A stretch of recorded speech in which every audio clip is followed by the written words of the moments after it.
All right. Yeah. So thank you for your patience. Your patience, your patience, your patience. Hold on 1 second.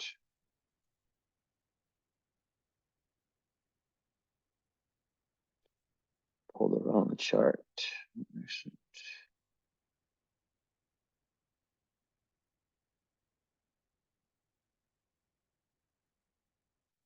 There we are.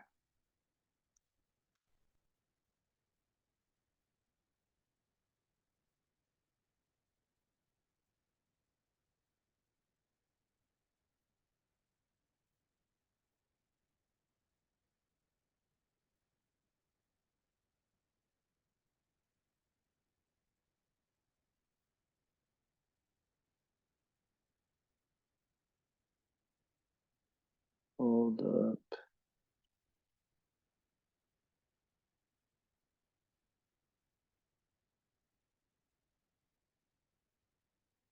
Here it is.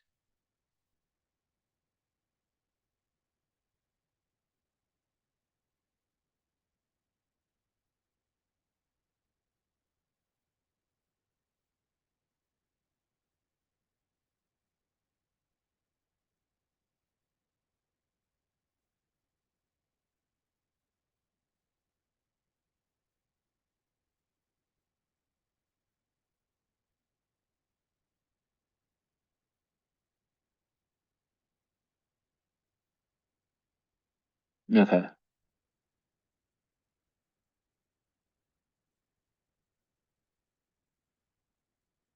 All right, let's dive in. Okay. Open. There's one ahead of yours, but I just was like checking out real quick. She booked like probably 5 days ahead of you. There's like a little gap, but I'm gonna do yours. So let's go camera off, action, and go to share screen. Okay. All right, we got a 0 degree Pisces moon, Capricorn 17, conjunct Neptune. And then we have the algal Taurus rising and the North Node axis of South Node in Cancer, North Node in Capricorn, conjunct Uranus and Neptune. 9th house. You got some Sag energy with your Mars at 29, Venus 28, or Mercury 28, Venus at 9. So your Venus is on Antares. And Pluto is setting. Interesting. Okay. So first of all, what's it like? And then what's the other nodes squaring? Anything? No. Okay, so first things first, what's up with Pisces moon and a Capricorn sun, but the Capricorn sun's got Neptune conjunct it. Well, um, when you have a conjunction like that, um, when you have a conjunction like that of Neptune on your sun, obviously, like, it's in Capricorn generation. Most of my Capricorn sun clients, I don't know if it's 85%, who knows? A lot. 90, I don't know, it's a lot. They often have this exact conjunction.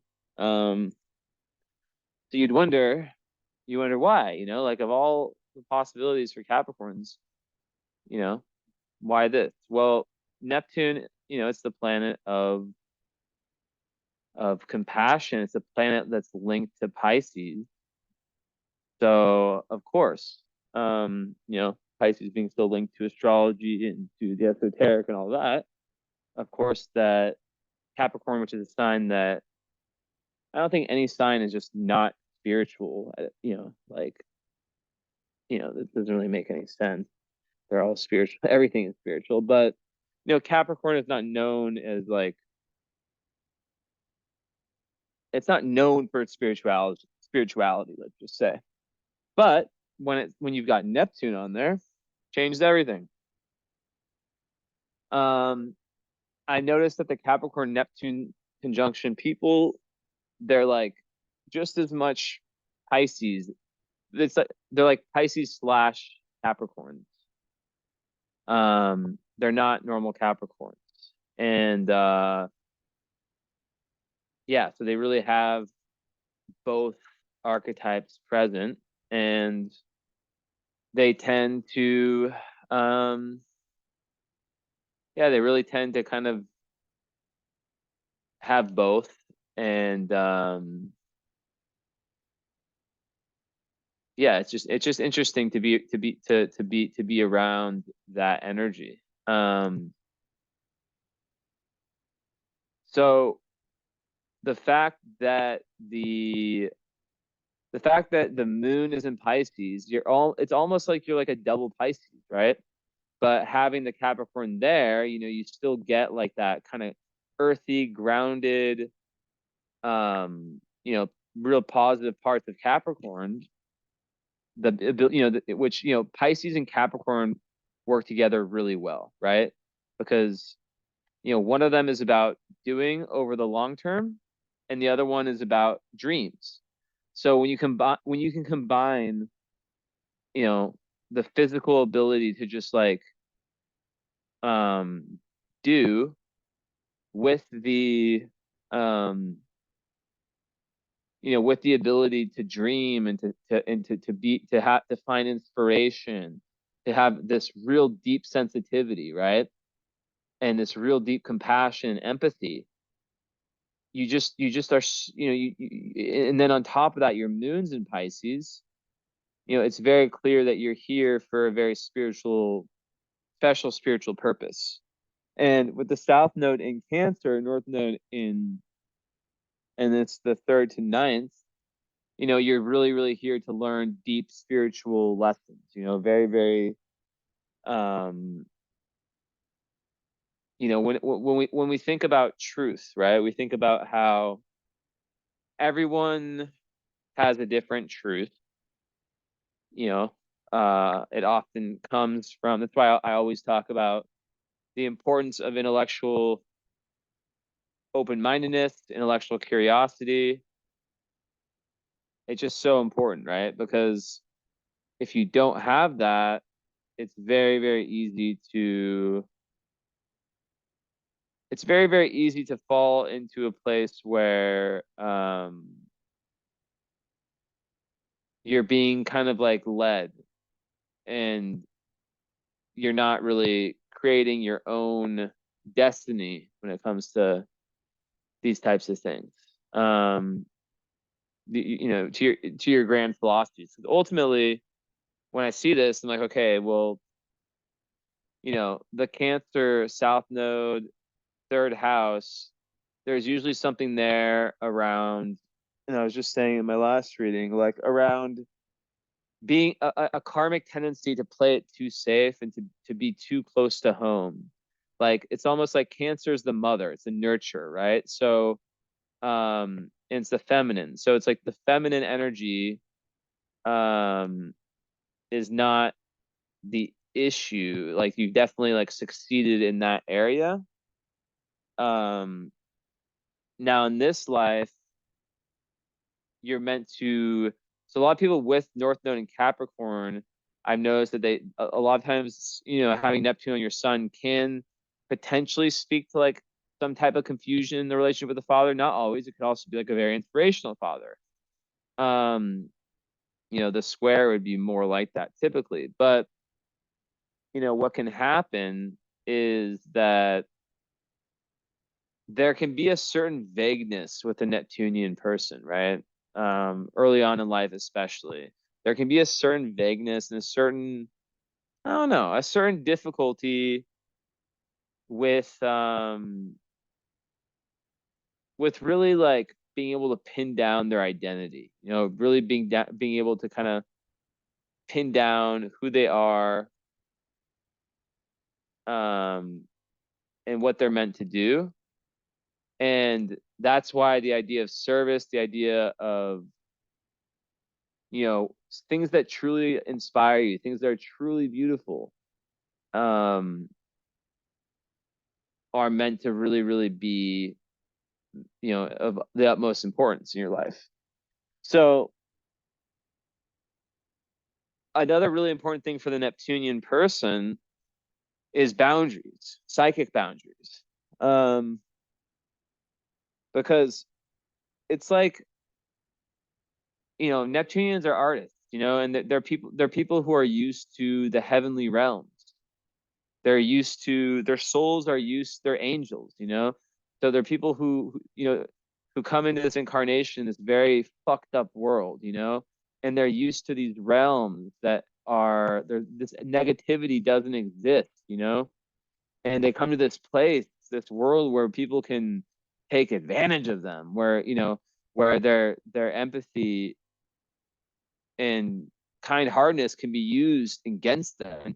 Like some of these Neptunians, they, if they're not careful with their boundaries, if they're not careful with um their decisions and the people they trust and the environments they enter and the life path they figure out, and that's the like Neptune, literally the best way forward for Neptune is to be of service, finding some way in their life to where they can say, you know what, I care more about my metaphysical value than my physical value. Now, of course, I'm always saying this in my readings. It's very important. Like, I'm never ever telling anyone, quit your job, that you worked your ass off. Like, everyone has different circumstances and God creates this, Um, if one's in a position, for example, like I said this last reading, but it's very true. If one is in a position where they're able to make, they're like let's say they're inheriting money or something, or they marry rich, not like on any gold digger shit, but like just like where their life circumstances are making it so they don't, necessarily have to focus on money, right? That can be looked at as like a universal cue that um God wants them to be doing other things. But you really have to kind of like understand your own situation. And if you, I don't know if you got the follow up or not, but you can definitely add that if you want to. Most people add the follow up in the current astrology. It's not like a long way like this one was. It's something that gets done fast, like, or it's live, So like usually it's like 580 or something for the two of them, 530 or 580, 550, I forget, but I would do it for 360 for you. You just have to remind me on that price I gave you, and it'd be like a, usually around like a 3 hour session in the next few weeks, whenever a date and time that works for both of us. So, anyways, my speech on the Neptunian. Because you are full on Neptunian. Because Pisces is Neptune, and your moon's in Pisces, and your sun's conjunct Neptune. So on both ends.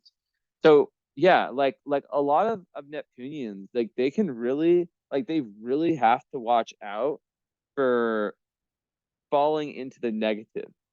Now, I don't mean that in the sense of like becoming immoral and bad people, as much as I mean it in the sense of um like allowing, like playing victim, or falling victim, like, so like they're not playing victim, just falling victim, and allowing that to allow them to kind of shut down from their dreams, to kind of shut down from reality. So there's a certain level of grit, but there's also certain need, like when it goes going back to boundaries for the Neptunian, like they need to just say fuck you to some people. Maybe not say it, but they need to just like, even if it's in their own family, like, and you know, I just was talking about this, like some people, Neptunians are expansive, right? It's the dreamer. So you really need to be cognizant of people who cut off your dreams and cut off your ability to dream and cut off your ability to feel like you can just, like everything is like there's no limit to what you can achieve. There's no limit to what life can bring you, you know? And there's certain people that were around, and the Neptunian, that's why it's so important for the Neptunian to tune into their intuition and to understand that their imagination, like escapism is not always bad, right? It just depends on what version of escapism it is. But, it's a natural thing to find healthy escapes. Um, with that said, like when the intuition is developed, the Neptunian is able to discriminate between the environments and the people that they're meant to be around and know, the ones that are right, potentially like really negative for them, and know the ones that are more positive. And it's just such a massive difference, So that's one thing. And it can be very difficult for the very empathetic, like I said, used to the heavenly realms, where they don't have to do all this explaining, where they don't have to fear getting gaslit or getting taken advantage of by other people, right? So there's a level of needing to be firm, right? And that goes to your north node in your Uranus north node conjunct Uranus conjunct north node in Capricorn, the ninth house, right? So obviously the south node is the been there, done that. And your part of fortune's on your south node, so I think that would speak to like you bringing in like very like good karma and having lots of um like there's lots of good energy that you're bringing into this lifetime. You can tell by like all like the trine of Jupiter, the conjunction, yeah, there's like like nice energies from the nodes. But yeah, so yeah, basically like the south node, like I was saying before, in Cancer person, yeah, they're used.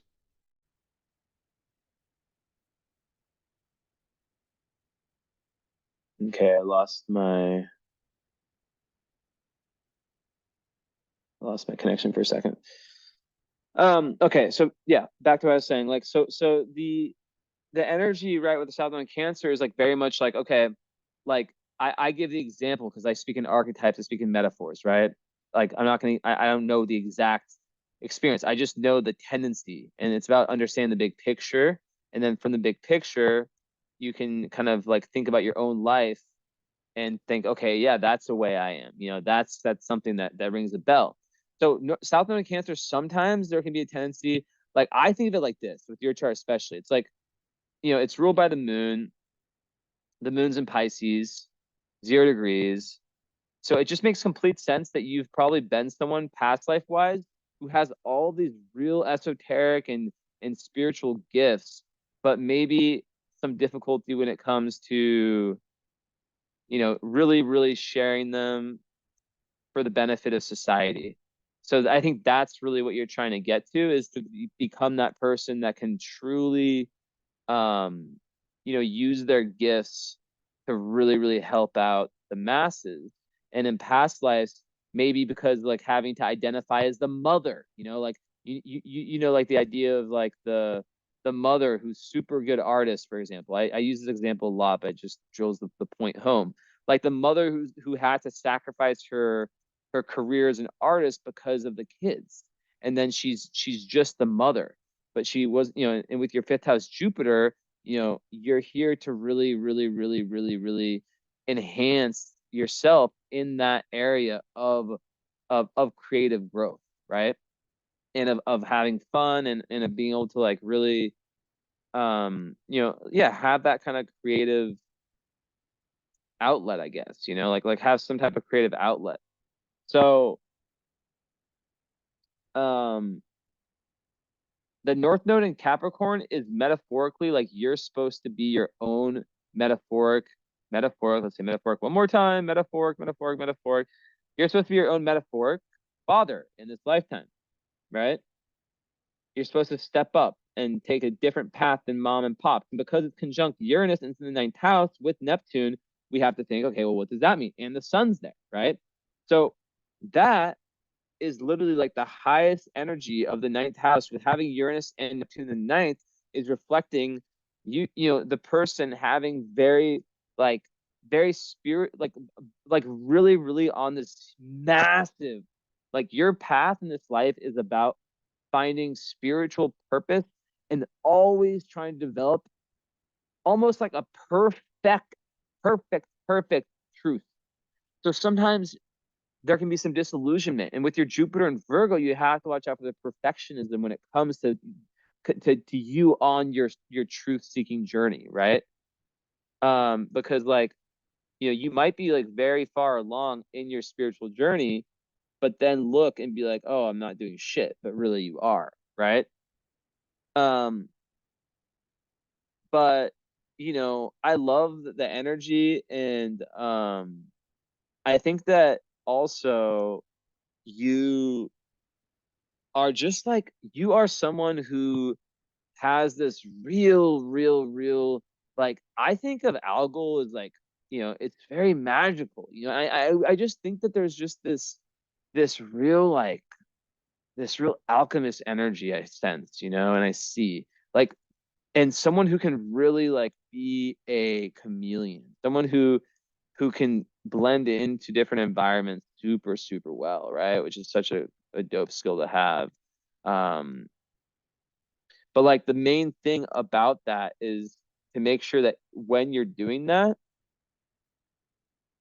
you're not doing it in a way that's like, you know, bad for you, right? You're not doing it in a way that's like deteriorating yourself, or that's really like, disrespecting yourself and your own boundaries. Back to the Neptune stuff. But Neptune at the highest energy is able to understand these things about themselves, and understand that like they need more alone time than most people. Understand that like it's in that alone time that they're gonna find their greatest like I spent so much time alone, like whether it's going on walks and spending time alone by myself. But like I could not grow, and I don't care who anyone is, because all the answers are within yourself. Like you are on your own spiritual journey, like spirituality.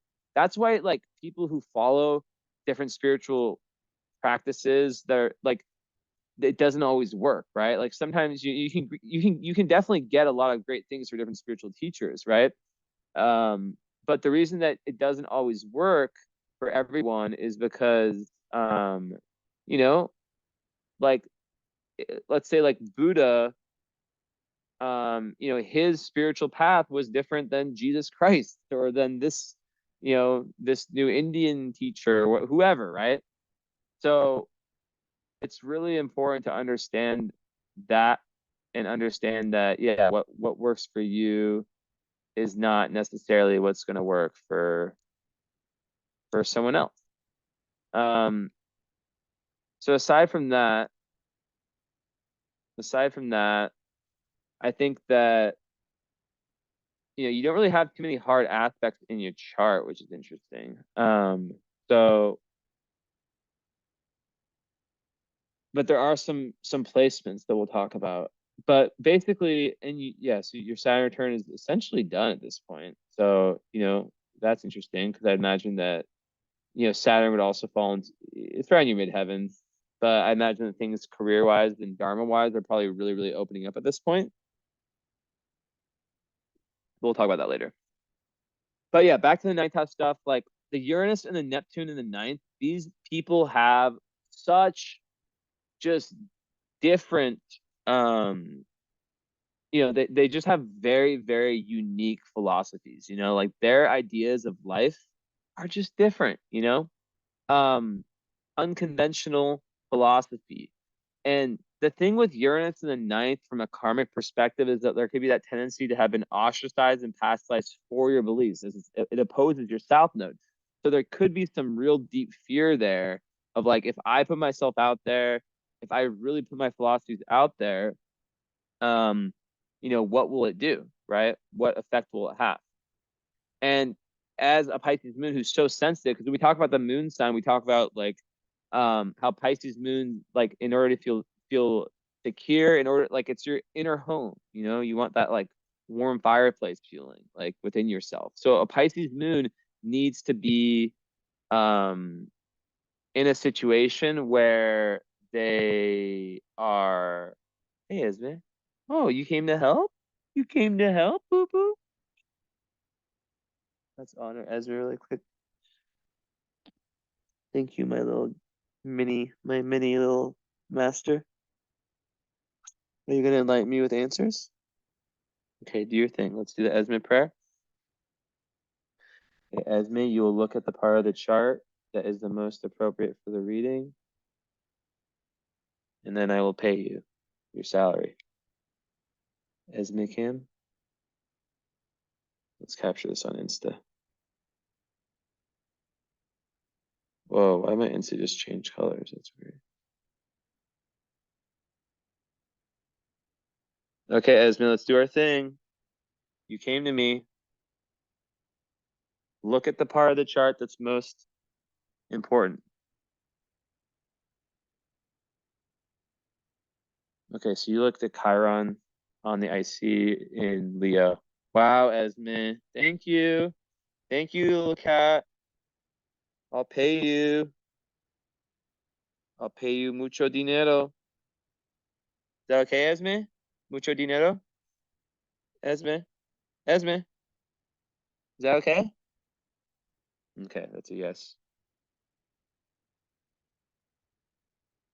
Okay, good job, Esme. Thank you. I just have to post that on Instagram really quick because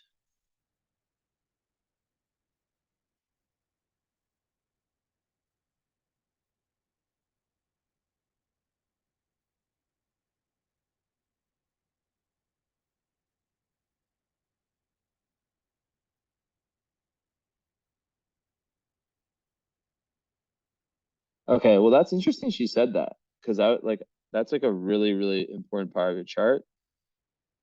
Okay. So this has to stay like this. But yeah, I'll talk about that in a sec, Esme. Thank you. It's on your IC too, so it's so important. So it's actually good because I should have definitely talked about that. But I was going to. But anyway, so with the ninth house, right? You will have a different, like you're supposed to be your own metaphorical father. Uranus ninth house, it's like, you know, it's moving past that fear of being different. So if you come from a very traditional household, like you would definitely like be the kind of person that would like just be rebellious in terms of your philosophies, especially like Orthodox religion. And there could be like, you know, like with the ninth house sun, there could be like a lot of work, you know, or a lot of life purpose meant to be traveling, meant to be away from where you're at right now. Who knows? And with Neptune, it's yeah, it's really about that like kind of like Neptune is such an important part of your chart. It conjuncts your sun. So the sun and Neptune and all those conjunct the North Node.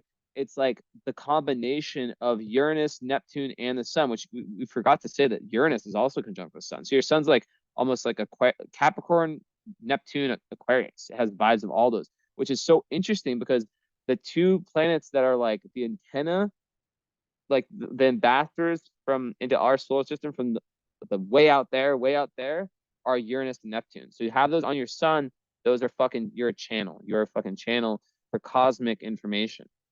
So your north node there is literally saying that the more you experience, the more that you add to your not balance sheet, to your resume of truth, the better, right? So yeah, it really does speak to this real devotional attitude to higher learning and to searching for that perfect, you know, philosophy as I mentioned before. Um, so yeah, I like that, and the fact that the sun's at the north node, it's just like this speaks to how the highest energy of Capricorn, which is usefulness and giving back and finding your correct dharma, right?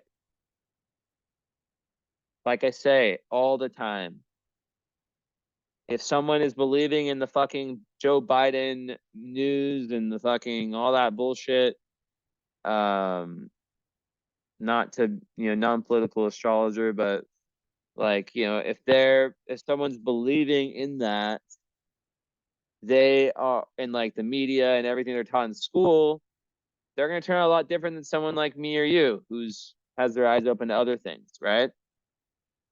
And then that truth translates to your dharma, which is Capricorn. And you're really here to step up and move away from any dependency, over dependency on other people, any fear of moving away from your immediate environment. See the world, adventure, see people with different viewpoints. That's huge. Now let's go to where Esme, she ran away, but she did her job. So Esme is,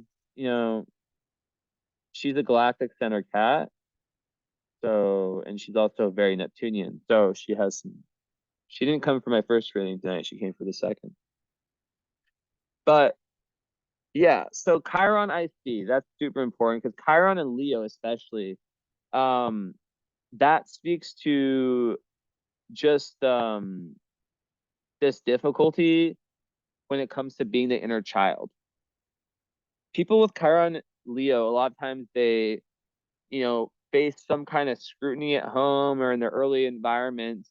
Chiron and IC would speak to, so your hardest placements are more of the house positions of Chiron and Pluto. You have Pluto on the descendant, Chiron on the IC, right? Um, so yeah, yeah. But that's kind of the energy there, right? It's that the early home, there must have been some kind of pain in the childhood that made it difficult for you to truly feel like you could be a Leo, which is inner child. And when people, grow up and they reject that inner child, which, astrology is an interplay at the end of the day of this chart, everything I'm reading you, and your free will. That's why I like to do the follow-up in current astrology to talk and to kind of like really, but it's up to everyone. People take what they need from what I give. But yeah, like a big life purpose is to lean into that Jupiter in the fifth, but not be perfectionist with it, right? Because Jupiter in the fifth is very, very good, and it makes children expand. Very good karma if you have children, right? Or if you're gonna have children, like that's amazing in terms of your karma and your relationship with them. And the Vesta also will make you work very hard for them. But when it comes to creativity, it's important to not be perfectionist with yourself creative wise, and in terms of you're having fun. Fun is so fucking important for you, and to really let all that ninth house energy go, which is Sagittarius energy, you're really meant to just let go and have fun. But then there's also a level of seriousness with Capricorn at the end of the day, even with the conjunctions to the Uranus and Neptune. It's here to do something important.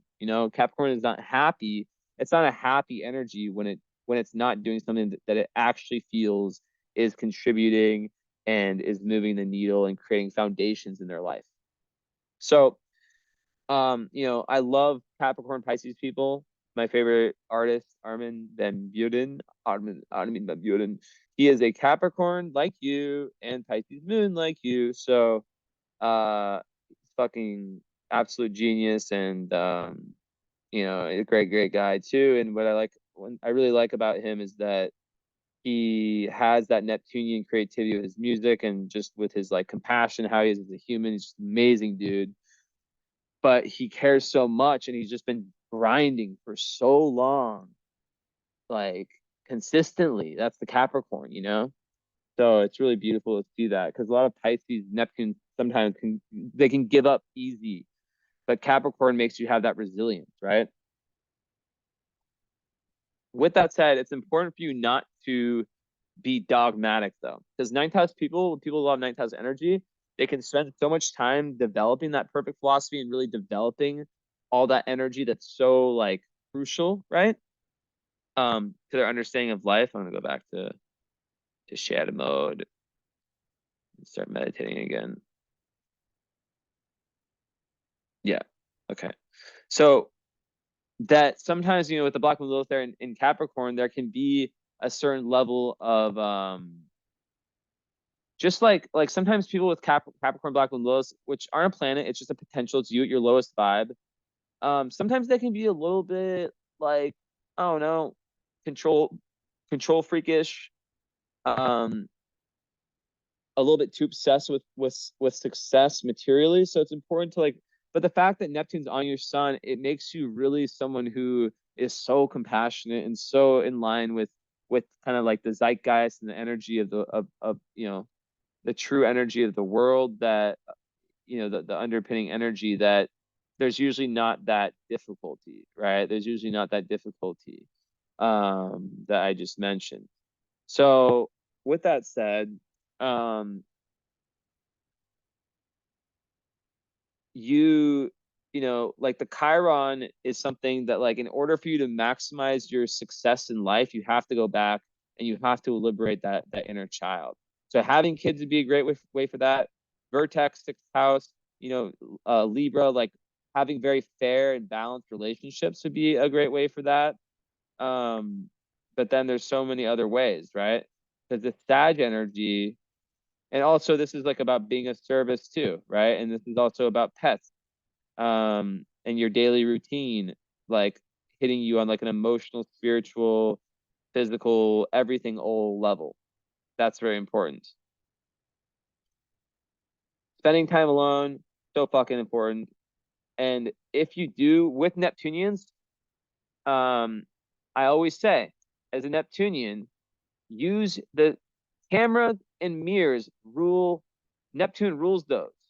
So I tell my Neptunian folk this. I say, look, you have a special tool, which is you can film yourself doing a daily vlog. You can look into the mirror and do affirmations, and it will heal you. I'm telling you, I've battle tested this with many clients. I didn't really know, like, can I believe this? But it made sense. Neptune rules cameras, rules screens. And when we see ourselves reflected in that screen, we understand ourselves better. We feel more comfortable. Our identity issues get better. And that is like really like one of the best healings for the Neptunian. But really spending time alone and being able to like leave a room and or leave a situation and be like, okay, I was at zero, like the base, or at 5 or 6 or whatever the fuck. Let's just call the base 0. Let's say it goes from 10 to -10 in terms of like the energy you have. So I was 0 before, and then I hung out with this person or with these people or at this work environment, and now I'm -7.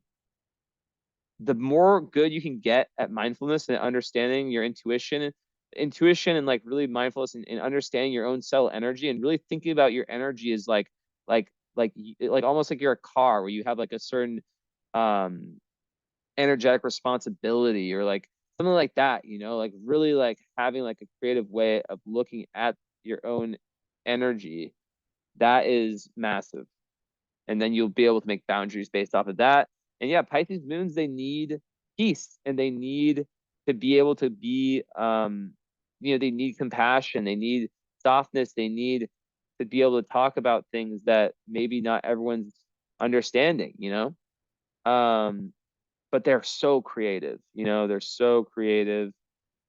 And I think it's really important for it's really important for Pisces moons to be able to feel like they can just do anything, right? That they can just really, really, truly um not be shamed for just like doing whatever they want, Um so that goes for relationships. The worst partner for a Pisces moon is someone who's judging them, someone who's kind of cutting them away from their spiritual journey, cutting them away from that because they're so sensitive, right? If the worst kind of person is someone who's like, oh, it's all in your head, it's all in your head, being gaslit. You need someone who's really, really solid. If you're single, whatever, I say the same shit. Um, the Taurus rising, even though it's algal, the algal definitely gets a bad rep, but it's not bad. I think especially for a spiritual person, it definitely can be a bit dominant. But it's very transformational, it's very transformational. It is a very, unfortunate star in most people's opinion, but you know, I think that there's definitely very high spiritual rays that can come from it. Um, so yeah, it's definitely so with the ascendant. Um, it definitely gives a lot. Yeah, it gives success. You know, like there's definitely prosperity. Um, and a certain honor that tends to come. Another way of looking at the ascendant with algal, but there's also like this real, like you have to make sure not to drink alcohol, I think, especially as a Neptunian. Neptunians can be so geared towards like escapism, but algal is really prominent in those who work like in the mass media, medicine, you know, even working with snakes. You could have like a connection with snakes, but really like, you know, they have like there's just that need to surrender because they can have really dramatic and intense relationships, which is also shown by Pluto on your descendant, right? So Pluto relationships will be the battleground for you in life, and you'll be able to track your own spiritual growth and emotional growth and all that based on how your relationships are. But there's a real kind of like appeal to the algal ascendant, you know, like a real magnetism, very alluring to people, and they're usually like not afraid to kind of talk about like controversial and kind of taboo subjects. So, and they're not afraid to kind of like really transform, you know, which is cool because like a lot of like you know, like they sometimes you need to like destroy in order to be in order to create. But like the ascendant, I think is definitely a good one. I think the sun is definitely more difficult. And probably Mars, I'd imagine. But yeah, so you know, and that makes you have the Venus rising. So as I was saying, with this whole like fixing with what Esme was talking about, right? She was talking about that. Oops. Um, you know, that is really healed by this firehouse, the eighth house, right? So obviously relationships is where you fix yourself. You know, relationships is where you see it's in Scorpio. So it's like, you know, they're definitely dramatic. They're definitely, you know, there's this real desire to really yeah, to really truly um you know, connect oneself with um connect oneself connect excuse me one's self with the depth connect oneself with the depths in relationships and have that real soul binding, two souls coming together and creating one. And Pisces loves that, you know. It's just that they have to watch out.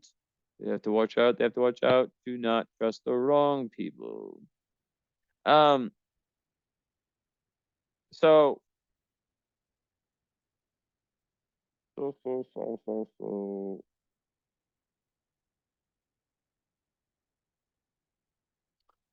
Yeah, so with that Sagittarius house, you know, you've got Mercury and so you've got an Antares Venus. You get like such few aspects. I mean, the moon is having nice aspect to Mercury and Mars, so that's cool. Wait, how the fuck does that make sense? Is it in the middle of both? Oh, I see. Wait. Oh, wait. Okay, I'm tripping. I am tripping on mushrooms, though I'm not, but like yeah, it's these two. Duh. Um, yeah, so that just like gives like a lot of assertiveness and action orientedness with Mars. So it's good for Pisces Moon to have that Mars energy because they can really go towards what they want. And with the Mercury, I think that you know having the sextile connect the Moon and Mercury makes one able to speak their emotions well. Like that's like the short kind of answer there, right? It's like you're able to like kind of put your emotions into words. Now they are in signs that square, so it's not going to be as strong. But mention it's still worth saying. Oh, you have Sun trine Jupiter. That gives you very much luck, lots of popularity. It's a beautiful aspect to have. Just makes one a very like Especially for a Capricorn, it really gives them perspective on life, and it makes them very more Sagittarian, kind of, lots of different energies for your sons. But you definitely have a Sag side to you that's very, very nice. So it's so interesting because, like, the Venus, so it's in the eighth house. That's a house of death, rebirth, transformation. So it's kind of giving me the vibe that you're meant to kind of, like, really, really, when it comes to Sagittarius, to your your information. Now, of course, this would be in the seventh house in Placid. Well, actually, no, it wouldn't. It would only be for the Venus. But it definitely gives intense relationships. But when it comes to, like, the esoteric, and anything that's like like deep human psychology, anything that's underground, that's esoteric, that's occult, whatever you want to call it, you know, there's definitely almost like a light that you have in this dark area of life. Um, so Antares is one of the four royal stars of Persia. Um, so with Venus, it's a tough one. It can make one kind of guard in social situations. There can be like it's definitely very penetrating in terms of relationships. Like, but there can be, there can be lots of emotional turmoil that comes up. Um, but it definitely makes someone, like, who wants to, like, break down the emotional armor, right? So yeah, yeah. And you're born day. Okay, so the Venus of the day chart wouldn't be as strong, but still. So yeah, the eighth house in Sag with Mars, with Venus, um, it's almost like you're meant to, like, really go through, like, the updating. Like an iPhone's updating, like our devices are updating, right?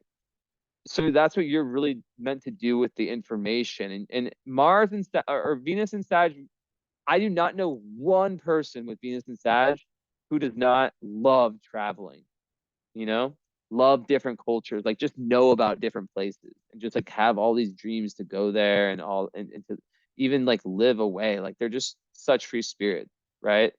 Like, I have a Sag moon, and my girlfriend has a Sag, and also they tend to love, they tend to love people, or they tend to, like, really, really, be into people from different cultures. So yeah, like, I've seen a lot of people who have Sag Venus, including my girlfriend, who date, who date foreign people, and it's not like any like gold digger shit, but um, you know, when your Venus is in Sag, you love traveling, but you also, you love traveling, but you also love, dating, like it's very, very, very, yeah, like I'm saying, it's very, like, I cannot think of one Venus and Sag person I know who, uh like, a lot of them have moved to different countries, and if not, they're dating someone from a different culture. It's a really powerful Venus, I've noticed. So that's one big clue. But then the eighth house energy of it makes you want to really transform and go through the real death, rebirth, transformation through your relationships. And that's a theme that's very, very, very well shown in your chart. And that also adds a lot of fate to relationships, right? Now, um, Pallas and Venus together is very good for intelligence, for sure. As it makes you able to have, like, lots of, like, good fortune with your kind of plans, and be someone who's able to really, like, kind of plot your strategy to take over the world. No, but, like, to really, especially when it comes to the Sagittarian type material, to your philosophy, to it gives you good fortune with teachers too, meeting the right type of astrology. But yeah, meeting the right type of people that can like kind of open up your doors and open up your your levels of, open you up to new levels of to the highest levels of consciousness and understanding about the world. So yeah, then the Mercury conjunct with Mars. That's interesting. So 29 degrees, right? Well, I'll get to, okay, I'm talking about 29 and 0, right? So 29 degrees, Sagittarius Mars. Sagittarius Mars, that gives you that fiery push towards the inner eighth house death, rebirth, scorpionic transformation, letting go of what's no longer needed, which is such a big thing for the Neptunian, as I said before. And the external, the Sagittarius, all the compounded life experiences that you're able to take and then be like, all right, this is important. Or like I've seen this. Okay, like I understand this. Um, I understand this. So now I see, like basically like the more experiences you're able to have, you're able to then kind of yeah, have a better understanding of your place in the world because of them. That's the best way I can put it. So yeah, the 29 degrees though, it is it means that you're really like at the end of a lesson with respect to the Mars and Sag energy. But Sag sometimes at such a high degree, very, very wise, very, very, they know the truth. And we live in a world where, you know, like common sense is uncommon, right? Like people are just really just stupid, and it's unbelievable how clueless they are about the truth in life, the things that are most important, right? So, um, yeah, it's tough.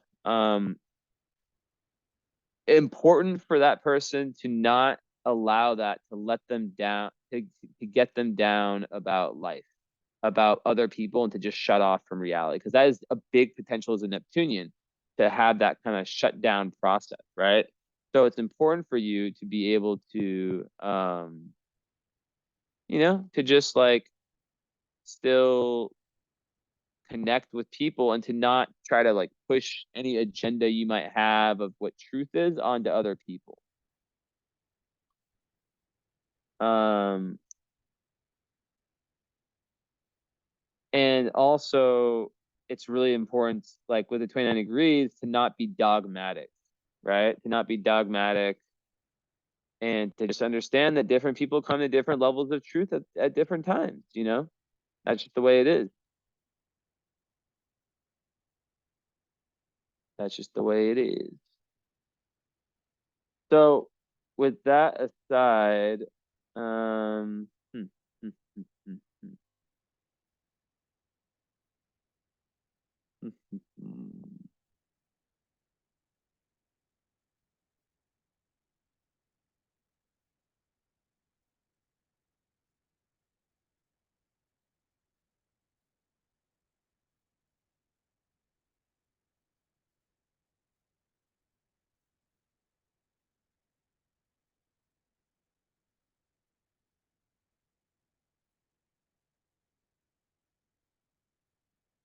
Let me see. So yeah. So yeah, just really like always like updating and always being open-minded, and always wondering what, like, like Gemini energy, like what can this person, even if you don't think they have shit to tell you, what can they teach me, right? And back to your Venus and Antares, it rules your chart. So when Venus rules your chart as a Taurus rising, you're very good at attracting abundance. Even though it's on an algal, you're still very good at attracting abundance, and having a beauty and a really, really nice kind of laid back flair, usually like, more so waiting your turn for things. But it has a trine to your ascendant, and then, it has a sextile to your, well, sextile by sign to your moon. So they're all working together. More feminine energy, right? More passive. So it's really about like learning that is really important. Being able to observe and do things in a practical way is so nice. And having Taurus rising will make you able to have that balance, and with the Capricorn sun as well. So it's nice to have these two elements. Um, Now, and it's the three elements with the fire too, and the air not so much, right? You don't have any air. No Gemini, no, I mean, no personal planets in Aquarius, and then no Libra personal planets. So when you lack air, doing breath work is very, very, very healing. Um, Doing breath work is big. What just happened? I need to go back. Doing breath work is big, and getting in nature, just getting more oxygen circulating in you, and just making sure that you're always getting other people's perspective, and that you're like getting the other side. You know, a lot of people who lack air can sometimes find it difficult to you know, like to communicate, they can have some communication breakdowns.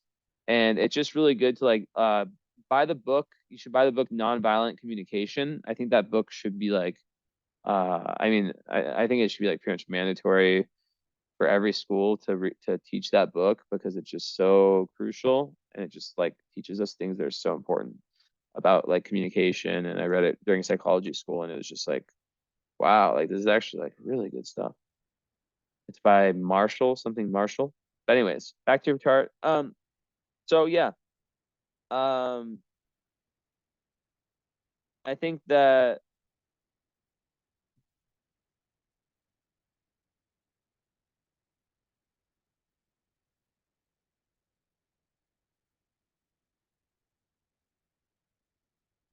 hmm, 'cause, yeah, it's a Leo degree. So I mean, yeah, there's a certain level of wait, no, it's not Leo, it's Cancer. What am I saying? Aries, Taurus, Gemini, Cancer, Leo. Yeah, it's Leo. What am I saying? So yeah, I think that, by being able to kind of go out and create and just have a little bit of fun, that is the best vibe. Um, Now with your Mercury conjunct your Mars, people with that can speak their mind. Mars, and Mars and Sag, like, like I said, it pushes you in a very masculine way towards really, really accepting, like, okay, like this is my shadow. This is something, that your Pluto seventh house, you might see like a part of yourself that you need to change. And it's good for like being honest about that. Being honest about like, okay, like I need to change. I need to change this about me. I need to change this area of life, so forth.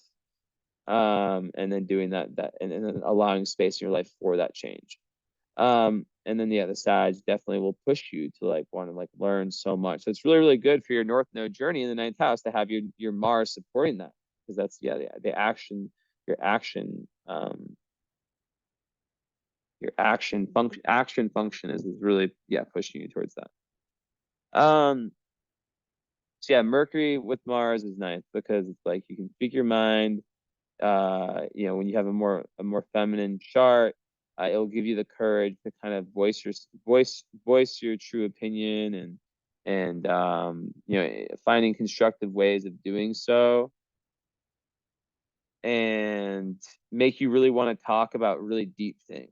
Eighth house Mercury people in Sag, like they're very philosophical. They're also very real.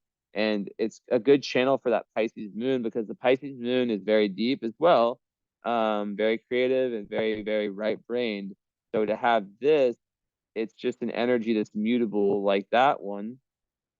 And yeah, you'll want to talk about deep things, and it'll nurture it. The spiritual aspect of it will nurture that Pisces moon, right? And like another thing with Pisces moon at 0 degrees, yeah, I said earlier, it's like the Fool's card, or the Fool in tarot. So or actually, no, was that last reading I said? I can't remember. But yeah, so it's really important to not have any sense of shame around the things you do, any of the shortcomings you might have had in your life, and to just like keep trying things, because it's an 11th house moon. So, you're really meant to, in Pisces, like, 11th house, like you're meant to really have spiritual friends and be a part of spiritual groups and spiritual community, and just people being around people that really nurture you in that way, right? That's super important, muy importante. Um, I think like, the Mercury to the Mars effect is going to make one more, yeah, it just makes your cognition, your brain, like all that really in line with your actions. So you'll be someone who can be relied on to really as long as you're not like doing the potential Neptunian thing of like buying off more than you can promise, which is more Jupiterian, but like still I've seen that with Neptunian. It's really important to have like that real like balanced and fair assessment of yourself, that's really like based on truth. That's really important stuff right there. Um, Ceres is also in Cap in the ninth, so that just is no surprise that you're nurtured by, um, you know, you're nurtured by like the more practical things in life, um, and by your success, by your honor, by what you give back society, and also, by what you learn and your advancement in that whole grind towards truth. Um,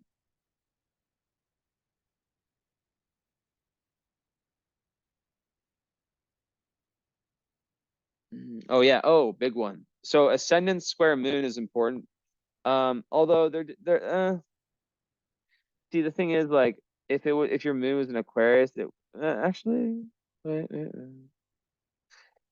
no, I'm not gonna count that square because I think of I think of like these things more in terms of their elements. The moon, like the big three. So it's like the moon in in Pisces, right? Um, it's not gonna be like that difficult for someone who has a Taurus rising. But if you had a Gemini rising, then they'd be square. But no, they're both laid back and they're both on the same path. So yeah, I already kind of like made mention to that. Let's see.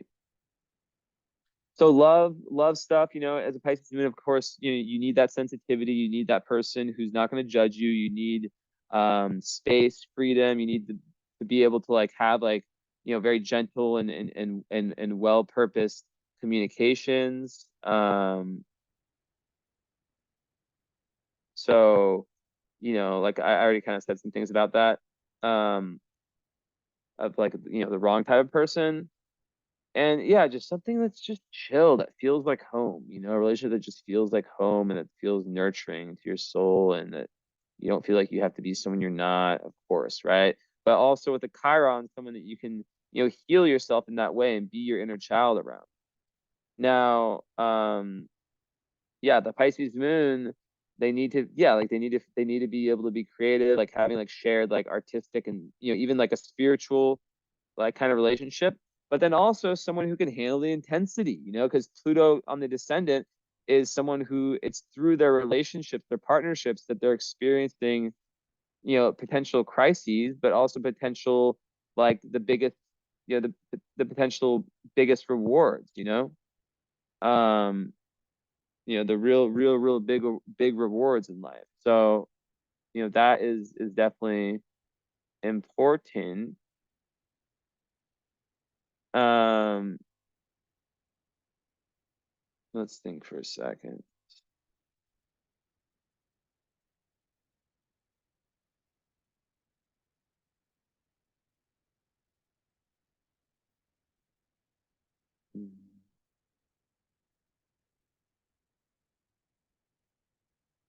Hmm, hmm, hmm.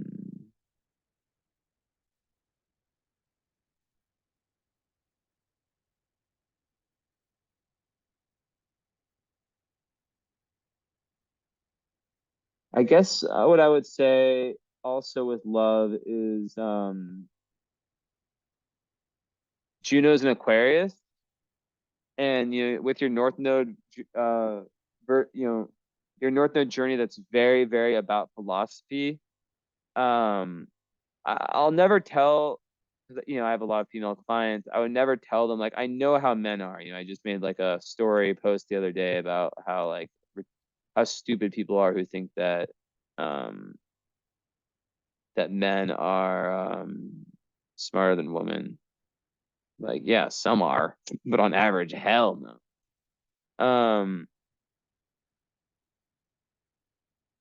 But what the fuck was I just saying? As I say, um, yeah, basically,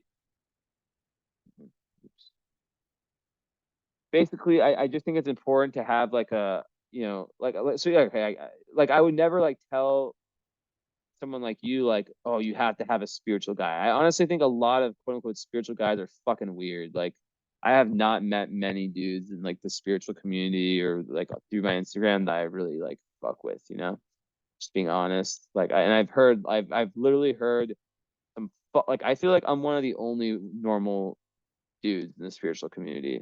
Like, I swear, I'm not just saying that. Like, and I guess I'm not normal, but like, I guess I would say like good people, like genuine, not creepy girls, because I've heard some stories and they'll get exposed. I would never. I'm not one to speak out about other people's shit, but dudes be fucking creepy and using astrology to try to hook up with chicks and to try to kind of like gaslight them and stuff. And it's fucking weird. But God will take their shit away. It's like the worst thing you can do. One of the worst things you can do. Not the worst thing. But yeah, so like I would never like say like, oh, you need to be with like a spiritual dude, but at least someone who respects your spirituality, and who respects your journey and who doesn't and who's willing to have conversations. Because Juno and Aquarius, and then of course, like, Juno and Aquarius, you'd like someone who has their own shit going on, who's their own unique individual. And of course with the Venus and Sag, the Mars and Sag, maybe someone who's foreign, right? But like someone who's their own individual, has their own philosophies. There's something to them, right? And I can't even assume that, like, I definitely have had like a good amount of like lesbian or bi um clients, and it's literally impossible to predict, and I literally do not give a shit, like, or even that stuff does not cross my mind. So like I always have to say like just partners in general, but those would be important things. So with that said, yeah, like I think like like a lot of a good amount of space, where you can just have conversations, not a clingy person, but then someone who is willing to really transform with you, with the two souls becoming one. But yeah, so much eighth house Sag. It's just like such a beautiful like the eighth and ninth house. It's like the eighth house is like you going within yourself, right? The eighth house is you like really going in that deep dive into yourself. And the ninth house is the external journey. So it is marvelous.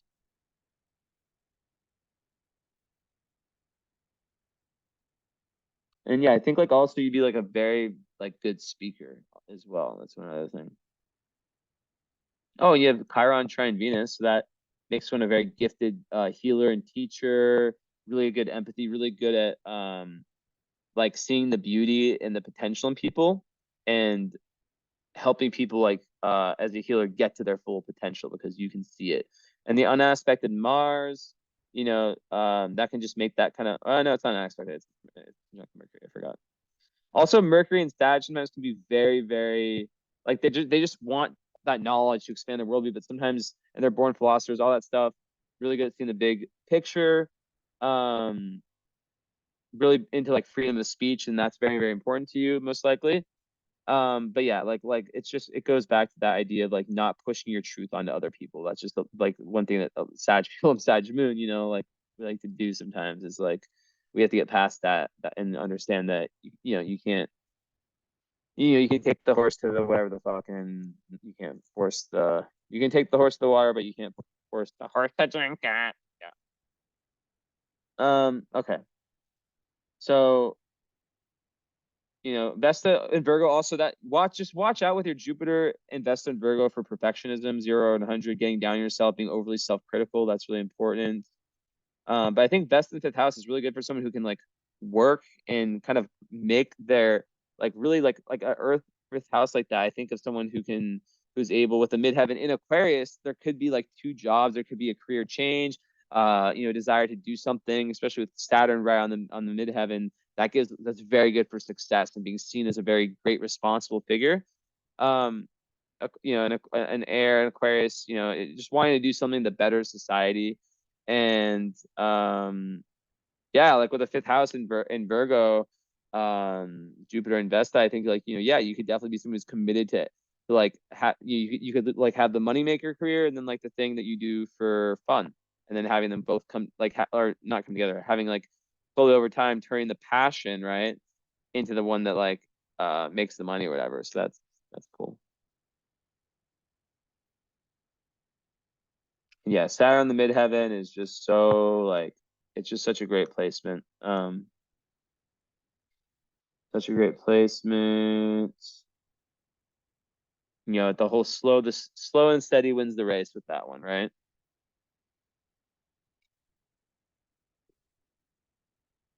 And there's usually some like setbacks the person has to get through. Um, but you know, they're very responsible. So like whatever field they choose, people look at them and say, I can rely on this person. They're very accountable, hardworking. Um, but yeah, there usually is those setbacks early in life, but then they overcome them and they become successful and gain lots of respect from other people. Like I said, you're just passing your Saturn return, so things are really, really looking up for you. Okay, let's do this.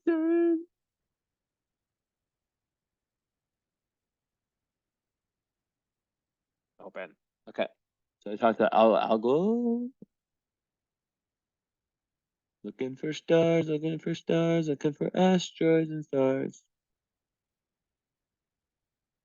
Psyche on Jupiter is at Zazma. It's kind of far away, but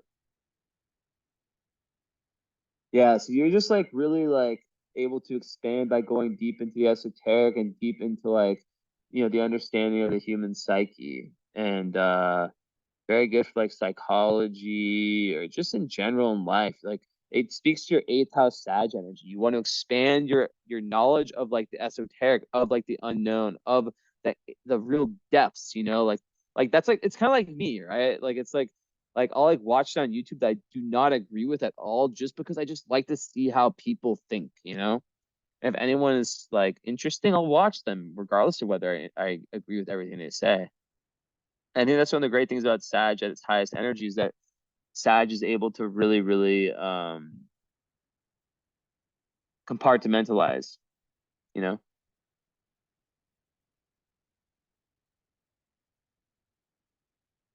Mhm.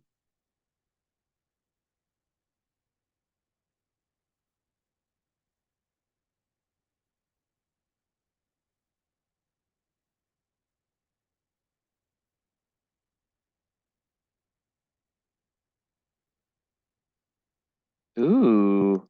So you have the asteroid of astrology. So yeah, also Palace in Sag, like that's really good for being able to like, once again, like see the big picture and really, yeah, like be like a chess player in your moves around life. Palace eighth house, such like psychic abilities, like strong intuition, like it's like really, really good for that. Really wanting to like probe, like just like your Mercury, yeah, that both in the eighth house and Sag, you're just really like philosophical, really awesome. And to have Antares,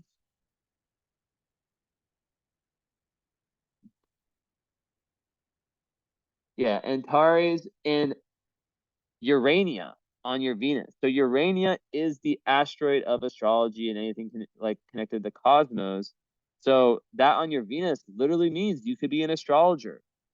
And then the galactic center, I forgot to say that one is with your Mercury and your Mars. So especially with your Mercury, you're able, it's like this black hole, once again, channel cosmic wisdom. You're able to do that.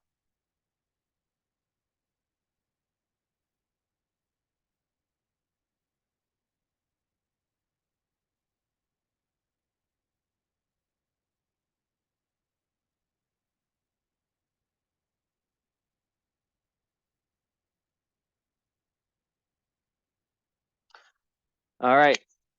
That is all. How I do on time? Oh, 116. I'm proud of myself. I've been trying so hard to keep them less long.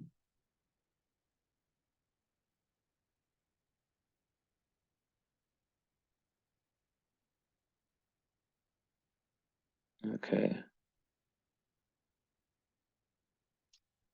So, hmm.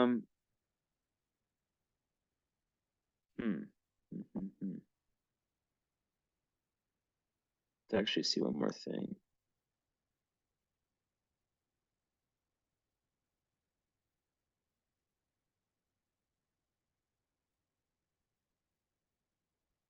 That t-squared does not count.